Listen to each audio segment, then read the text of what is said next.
So one of my favorite things to do when the bass are kind of post-spawn, there's still a lot of fish in the shallows and the water's a little bit clear, especially if there's grass and stuff, is to throw a super shallow crankbait. This is a Straight King 1.5 shallow right here. And again, it's post-spawn, so a lot of bluegill spawning. I like to throw a natural color. This is an orange brim. The natural bluegills, those are two of my favorite patterns. You know, right now you can see about 2 feet down in the water, so it's got good clarity to it. This is a bait you can cover a ton of water with it. You know, we got some cloud cover, we got a little bit of wind right now, so shallow crankbait allows you to cover a lot of water, and it's just a lot less obtrusive than, say, a spinnerbait or something that has a lot of flash and vibration. This is something I can move real fast, and it's got a real erratic action, so we're gonna run down through here and see if we can't get some on it. It's one of my favorite techniques when you have conditions like this right here. Got him. Good one. You can see, classic example of what I'm talking about right there. There is a post-spawn, skinny bass. You're right up there, shallow like that, and he just barely got that crankbait. But you know, I've got the wind pushing down here.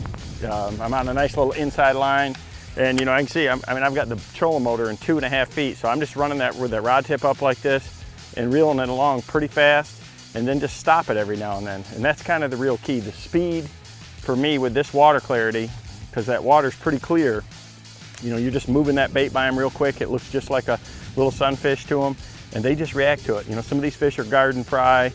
They're around some of these bluegill beds and things like that. So having that faster moving bait like that really makes a big difference. You can cover a ton of water this way with it compared to other techniques. So, I mean, there's a lot of ways you can catch fish like this right now, but this is one of my favorites because it's just so efficient. One of the things that I really try to do is control the depth. The neat thing about this lure is it's not just a wake bait, you know, it's not just a top water type crankbait, is you can fish it down too. I mean, it'll run if you hold your rod tip down and keep it down, it'll run, you know, about 2 feet, 18 inches to 2 feet. But I can also keep it right up near the top if I want. So, there it is, little guy.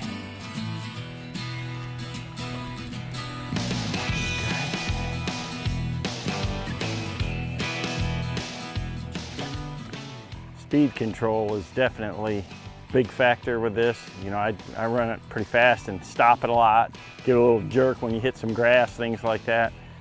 Biggest thing for me is the equipment. You know, I use it on a 7-foot medium action, my Tour KVD cranking rod, and you know, just like this, I can start with my rod tip up, and I can keep that bait running, you know, just 8 or 10 inches below the surface, just kind of above that grass. If I get some grass on it, I can snap it off, stop it and start it. And then as it gets closer to the boat, I'll kind of lower the rod tip, and you know, as it's getting out a little deeper, and let that bait get a little deeper. So, you know, it's just a really good setup for it. These fish smash it a lot of times, so having that composite rod really makes a big difference in how many you're going to catch. There we go. Little. Okay.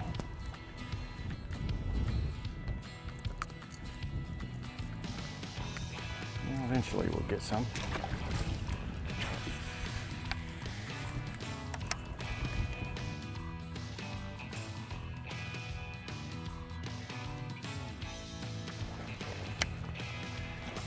There we go.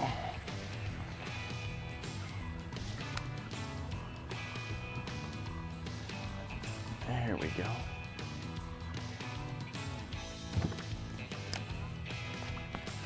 Nice one. That's what you catch right there. Is, you know, good solid, lot of fish like this right here. You can see this is probably a, you know, post-spawn fish just up here, and they're still eating a lot of bluegills and things like that. Just a, you know, solid chunk right there.